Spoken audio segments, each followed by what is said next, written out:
Study Himachal की एक और सीरीज़ में आपका स्वागत है दोस्तों। आज बात करेंगे knowledge of national commission HP BEd के रिगार्डिंग। ये क्लास सेकंड होगी। क्लास 1 का लिंक आपको डिस्क्रिप्शन में मिल जाएगा। चलो शुरू करते हैं दोस्तों। पहला प्रश्न है, जो Tarachand committee provided recommendation on, जो ताराचंद समिति ने डैश सिफारिशें प्रदान की थी, किस पे प्रदान की थी ये बताना है आपको। 4 एमसीक्यू है, उसमें से आपको एक चूज करना है और आपको पोस्ट करके इसका आप आंसर बता सकते हैं। इसका जो आंसर होगा वो होगा सेकेंडरी एजुकेशन। अब सेकेंडरी एजुकेशन की बात करें, ताराचंद कमेटी की बात हो रही है, इसमें थोड़ा सा हम समझते हैं। जो ताराचंद कमेटी है ये 1948 की सिफारिशों के हिसाब से इसमें बताया गया है, ये सेकेंडरी एजुकेशन पर वर्क करती है। अब बात करते हैं ताराचंद कमेटी में 2 इम्पोर्टेंट पॉइंट है जिनकी सिफारिशों पे ये काम करती है। देखिए, पहला है कि secondary school should be made multilateral, मतलब कि माध्यमिक विद्यालयों को बहुपक्षीय बनाया जाना चाहिए। बहुपक्षीय मल्टीलेटरल मीन्स जहाँ पे अनेक व्यक्तियों समूहों की भागीदारी होगी। जिस तरह से ये सेकेंडरी स्कूल चलाने होंगे वहाँ पे समूहों की, अनेक लोगों की भागीदारी चाहिए होगी।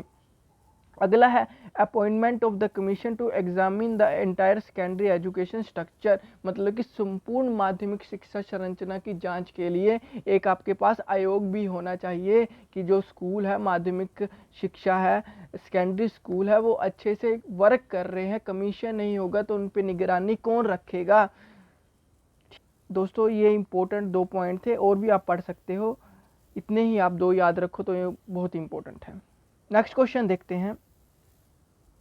देखिए, education commission in pre independence India which comprehensively covered all aspects of education is known as, स्वतंत्रता पूर्व भारत में शिक्षा आयोग जिसने शिक्षा के सभी पहलुओं को व्यापक रूप से शामिल किया गया था, डैश के रूप में जाना जाता है। कौन से कमीशन के रूप में जाना जाता है, बड़ा इंपॉर्टेंट क्वेश्चन है। वो है दोस्तों हंटर कमीशन। इसका जो आंसर होगा बी इसका आंसर होगा। थर्ड क्वेश्चन देखते हैं, समावेशी शिक्षा का तात्पर्य क्या है। Inclusive education refer to, inclusive education refer to, समावेशी शिक्षा का तात्पर्य क्या है बताइए। 4 ऑप्शन आपको दिए गए हैं, 2 ए हैं, 2 ए नीचे हैं। आपके पास समय है सोचने का, वीडियो को पॉज करके आप आंसर दे सकते हैं। जो इसका आंसर होगा वो होगा डी, इसका आंसर होगा equal education opportunity to disabled and normal student, मतलब कि इक्वल अपॉर्चुनिटी मिलनी चाहिए डिसेबल और नॉर्मल स्टूडेंट को। नेक्स्ट क्वेश्चन देखते हैं,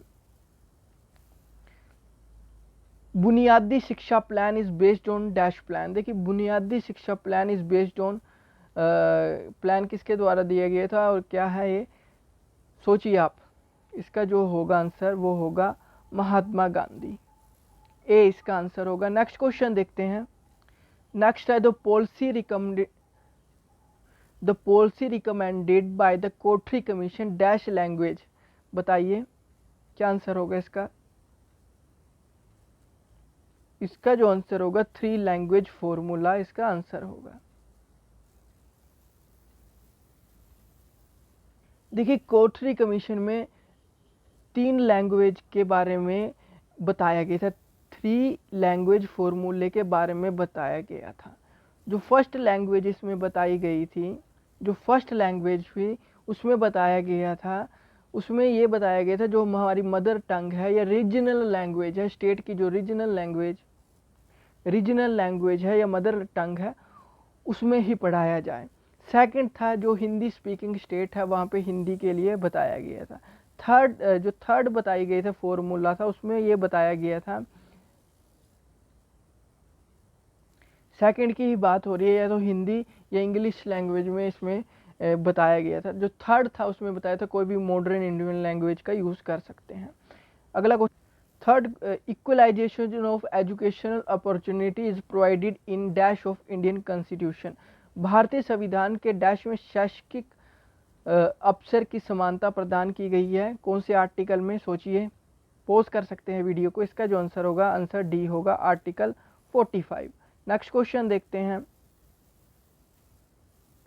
MOOC स्टैंड फॉर, इसका जो आंसर होगा आपको दिख गया होगा massive online open course, sorry massive open online course इसका आंसर होगा, ए इसका आंसर होगा। नेक्स्ट क्वेश्चन देखते हैं। NPE document consist of, NPE document इसका क्या आंसर होगा, सोचिए। एनपीई का मतलब होता है नेशनल पॉलिसी ऑफ एजुकेशन। यहाँ पे बात हो रही है नेशनल पॉलिसी ऑफ एजुकेशन की। इसका जो आंसर होगा वो होगा 12 पेयर्स, 12 भागों में इसका आंसर होगा। देखिए वुड्स डिस्पैच के अनुसार निर्देशों का माध्यम होना चाहिए। According to Wood's Despatch the medium of instruction should भी, सोचिए इसका आंसर क्या होगा।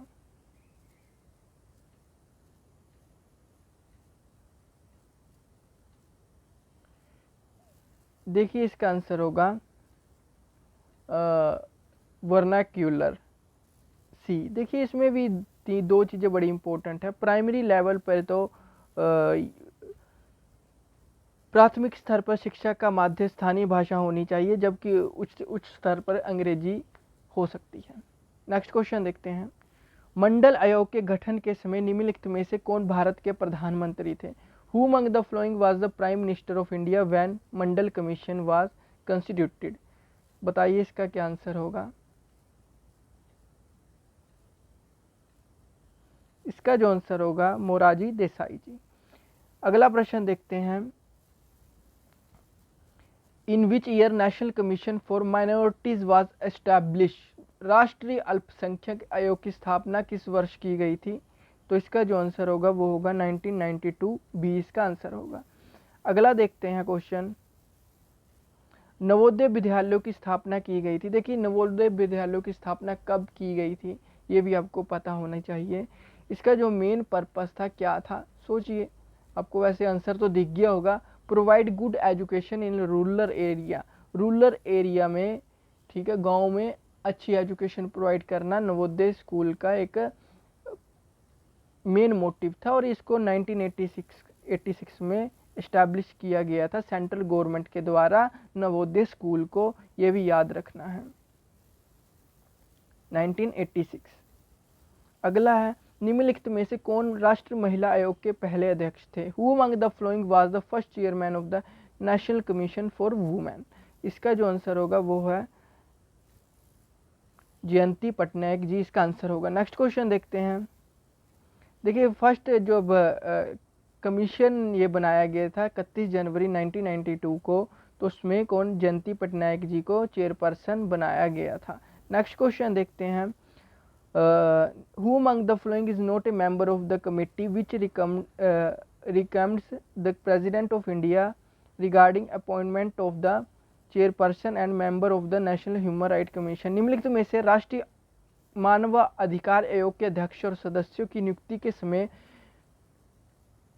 के संबंध में भारत के राष्ट्रपति की सिफारिश करने वाली समिति का सदस्य नहीं है? Union law minister, speaker of Lok Sabha, governor या नन ऑफ दीस? जो इसका आंसर होगा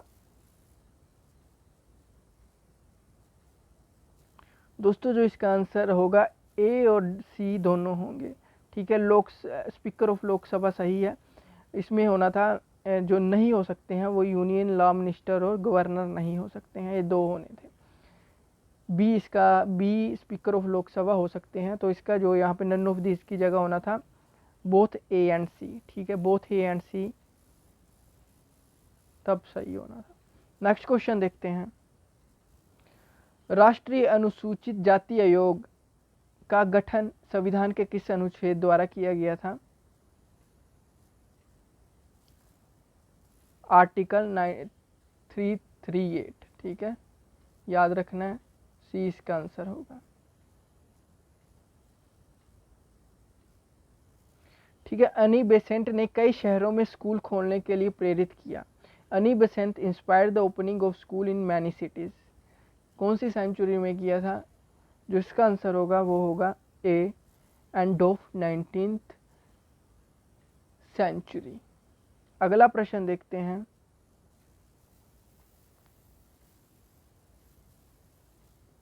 शिक्षा के सांख्यिक सिद्धांत के रूप में जाना जाता है। सांख्यिक theory of education is known as, सोचिए दोस्तों इसका क्या आंसर होगा।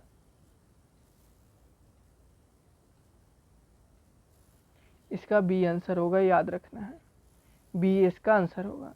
देखिए दोस्तों, कल से हम नॉलेज ऑफ नेशनल कमीशन के चैप्टर वाइज क्वेश्चन करेंगे, सभी इंपॉर्टेंट करेंगे, एग्जाम पॉइंट ऑफ व्यू से एचपीयू बीएड के करेंगे। आपको पसंद आए वीडियो तो कमेंट जरूर करें। Thank you, have a nice day, God bless you all, bye bye.